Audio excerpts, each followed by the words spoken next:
jàpp ne le dossier Ousmane Sonko Adji Sarr doit être jugé les conséquences par rapport à ça. bu ñu ko annulé complètement les juridictions seront saturées parce qu'ils auront au moins 3 000 dossiers qui reviennent. Et que oui 3 000 dossiers qui reviennent. Ok. Adji Sarr bi bu delsee. Mais dans ce cas le premier ministre va comparaître. Premier ministre day dem wuyu ji non on est en cour d'assises mënut a taxaw fii di délégué. non mais premier ministre c'est dans les citations directes qu'on peut déléguer mais dans ce cas il va comparaître. Femme bi lay toog ne man du ma wax du ma expliquer tant que ñëwul taxaw parce que là-bas la forme de la procédure à l'audience il faut qu'il vienne. Des avocats ne peuvent pas défendre quelqu'un pour des affaires de crime pour justifier. yoo xam ne parce que la victime bu dee Adji Sarr dafa taxaw ne am na lu muy wax. mais am na loo xam ne ay éléments de preuve la yoo xam ne da koy wax devant la barre. da ngay taxaw mu wax la ngeen waxoon fi ngeen jaar ak li tax mu accusé la. ok bu boobaa il faut nga taxaw avocat mënut a représenter nit ku nekk Sénégal fii il faut nga ñëw taxaw. ok loolu tey je conseille de laisser tomber. loi d'amnistie bi donc loi d'amnistie bi ñu bàyyi ko. il faut on laisse tomber ou bien partiel. Parce que déjà, loi d'amnistie, il parle de causes de blessures, de morts d'hommes, des gens à dédommager. Et ils sont dédommagés. Dès lors que l'action civile est exécutée dans une affaire pénale, on ne peut plus revenir au pénal. C'est erreur là. Ok. C'est-à-dire quand tu pars au civil, tu ne peux plus revenir au pénal. Ok, si nous dédommagé, ben pareil. Bon, là, affaire, mi ngi mel ni nga transiger au pénal, dafa mel ni nga transiger pénal bi joxe civil. Ok. Mënutoo ñëw. Ok. Mais c'est mënut a nekk dès lors que ñu commencé leen jox xaalis. pour wane ne ils ont été victimes. Victimes bi. Dédommagé nañ leen jeex na. Donc dans ce cas bu ñu annulé. Le civil ne précède pas le pénal. Ok. Il y a 2 actions tentées en matière de pénal. En matière pénale, il y a l'action publique et l'action civile. L'action publique appartient à la société, au procureur qui doit le gérer. L'action civile appartient à la victime, qui porte plainte avec constitution de partie civile. Ok. En conséquence, on ne peut pas aller au civil et retourner au pénal, mais on peut quitter le pénal et venir au civil. non, li nga wax ne c'est trop technique tonton. Et puis ñu bari comprendre. Non, on quitte le pénal pour venir au civil. Mais mënoo jóge ci terrain bi. On quitte pas le civil pour aller au pénal. Ah bon? Sinon, il n'y aura plus d'affaires civiles, d'affaires pénales, amatul. Mi ngi mel ni bu la waa ji yor les borses kon da nga koy yóbbu pénal. boo ko fayee la nga yóbbu ko pénal ne refus de payer. dëgg la. C'est-à-dire la jurisprudence a défini cela en le mettant dans nos codes de procédure. Ok. Dans le code pénal et dans le code de procédure. Donc surtout dans le code de procédure. ñàkk a comprendre mooy waaw tu peux pas même nit bu ngeen amoon problème nii mënoo ñëw. mais dafa ñëw di yàq sama kër te tey ko mais fay na ma. waaye damaa bëgg ngeen pine ko loolu amul. ça passe pas. bu la fayee jeex. waaw bu la fayee civil. Quand on règle le civil, on ne peut plus retourner au pénal. Ok, donc l'amalgame bobu dafa wara denc bop nit ñi. Bu ko défé également li ñuy joy impunité amatul parce que dédommagé nañ ñi nga xam ne. C'est au niveau étatique. xam nga mën nga jël benn fii sax nga violé ko ci quartier yooyu. jox parents yi ndàmpaay fii bi dee nga jox parents yi ndàmpaay je donne là-bas l'action publique le procureur peut prendre ça en compte. Ok. Mais au niveau étatique au niveau administration étatique et autres on ne peut pas transiger ba pare jël si xaalis ba pare da ngay jël si ba. ok donc xam nga un gendarme il va jamais voir une mineure qu'on a violée muy jël xaalis gendarme du ko nangu ngeen transiger parce que c'est illégal. C'est du pénal il peut pas. Léegi nag du benn yoon nga demal nag mi ngi mel ni ngeen dem ba ci kaw nga dem ci juge d'instruction nga ne man kay nañu ndàmp rek dem juge bi du ko nangu bu ko nangoo rek affaire bi yàqu na. mooy erreur boobu la état bi def dafa dédommager les victimes. ok il peut pas aller à un jugement quelconque. ok donc surtout nag quand tu dédommageras même ñi décédé. boo demee ba état lu day ni état dédommagé leen il peut plus retourner au pénal. ok on peut plus poursuivre quelqu'un pour ces meurtres là et ces morts ces homicides là.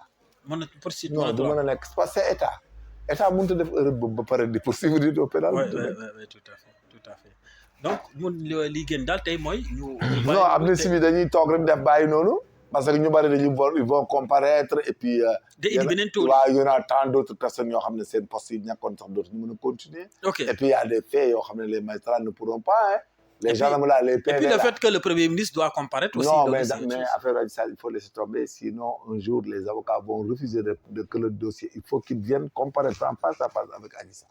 Et là, ça peut être compliqué. Mais c'est compliqué. Ok. Voilà, sinon, nous jugeons, ñu def seen pexe juger Adji Sarr par contumace.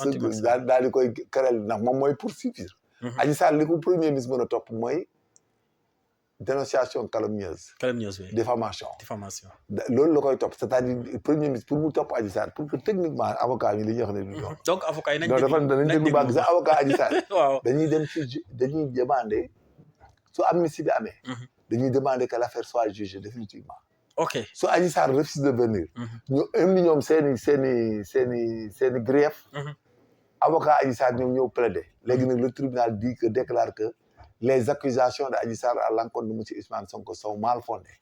En conséquence l'acquitte purement et simplement de toute poursuite à de nangam. léegi nag bu boobaa nag les avocats de Adji Sarr. de Ousmane Sonko. dañuy porter plainte Adji Sarr pour diffamation, dénonciation calomnieuse et complicité. Atteinte à l'honneur également. waaw yooyu nag mooy loolu rek. non avocat yi bu ñu utiliser. waaw loolu rek la ñu mën a def mais amul leneen lu ñu mën a def Adji Sarr. c'est tout simplement ça qu'ils pourront faire. ok complot bi. et aide et assistance mooy complicité bi am et complicité. ok pour les supposés complices qui ont aidé Adji Sarr. à accuser le monsieur Sonko. Et que maintenant les avocats. qui ont assisté à Adji Sarr ils peuvent rien contre. Parce que c'est leur métier, on leur a présenté des faits tels, ils ont évoqué.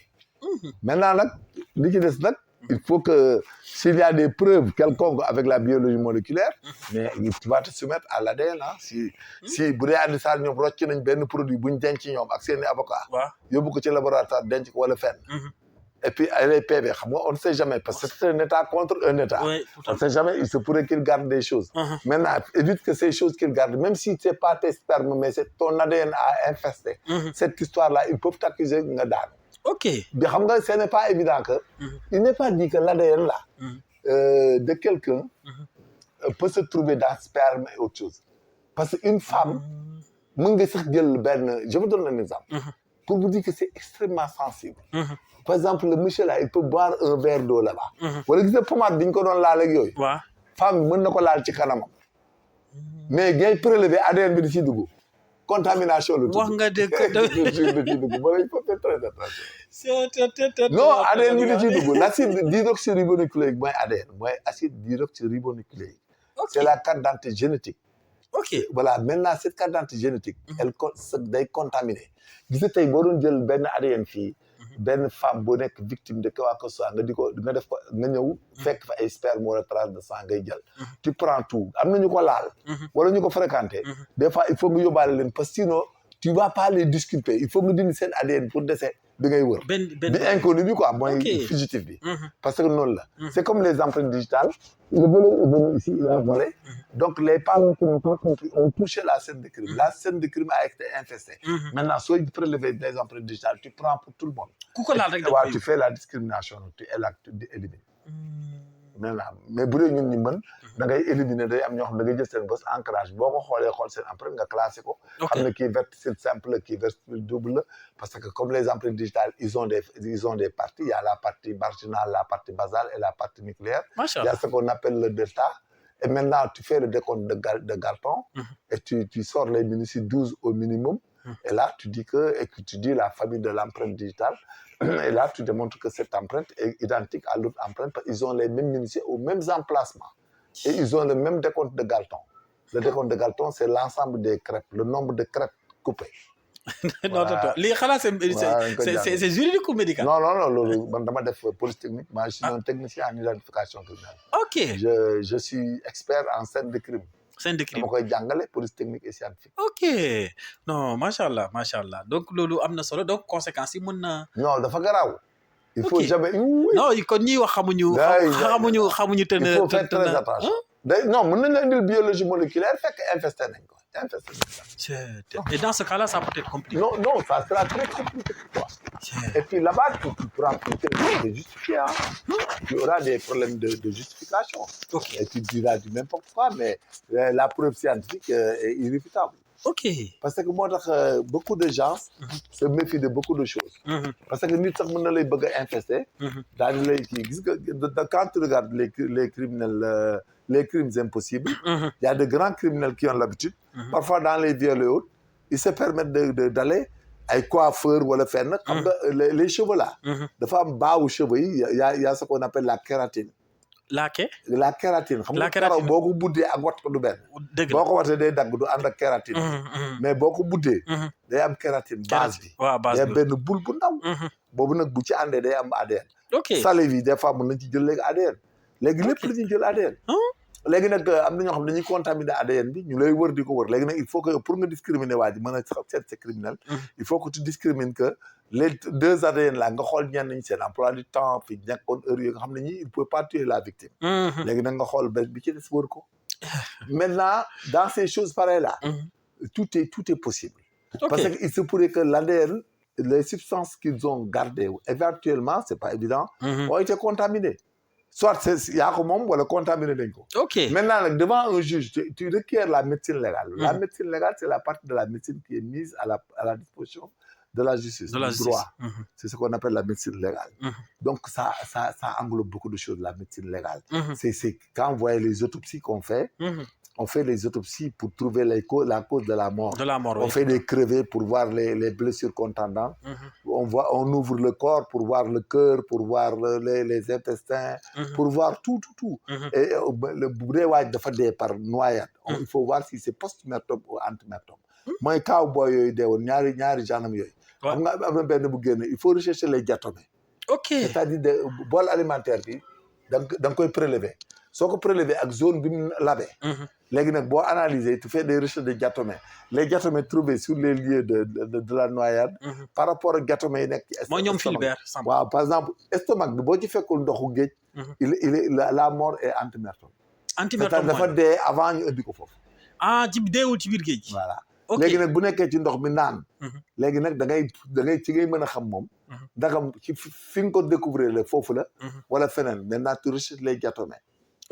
Les diatomées, c'est des systèmes de bactéries hautes qui se trouvent dans les eaux là, dans les eaux stagnantes, dans les rivières, dans les océans. Soo ko analyser rek koy gis par la chromatographie à phase gazeuse, à couche mince, tu peux trouver ce qu'on appelle les éléments de preuve quoi, des lieux et autres. Donc voilà, donc c'est trop pointu, c'est des connaissances. Non, c'est très technique, c'est très technique. C'est très technique. Mais amul fii lu jaaxal bi ñu jàng nañ ko nit ñi. Non, machallah. Mais c'est très facile. Nous quand on assistait à des autopsies, on donnait au juge, au médecin légiste là. Chaque fois ñun man dama ko daan guider. Parce que dama naan ko defal crevé fii, defal prélèvement fii, ne ko benn jour am na benn fii. Dafa accidenté. ñu ñaw ko. Point de suture bi quoi. dafa daggoon ci wetu côté yi. mu am benn plaie traumatique. plaie bi nag ñu ñaw ko au lieu que infirmier bi médecin bi ñaw ko par 4 gouttes. mu ñaw ko par fil de lin caas. fas caas bi nag dagg cat yi. léegi nag la plaie a suturé. parce que defuñu ko sous antibiothérapie. il fallait traiter la plaie diw ci ay Oriobicine 3. ay def ko sous antibiotique. et puis def ci ay thioul gras wala.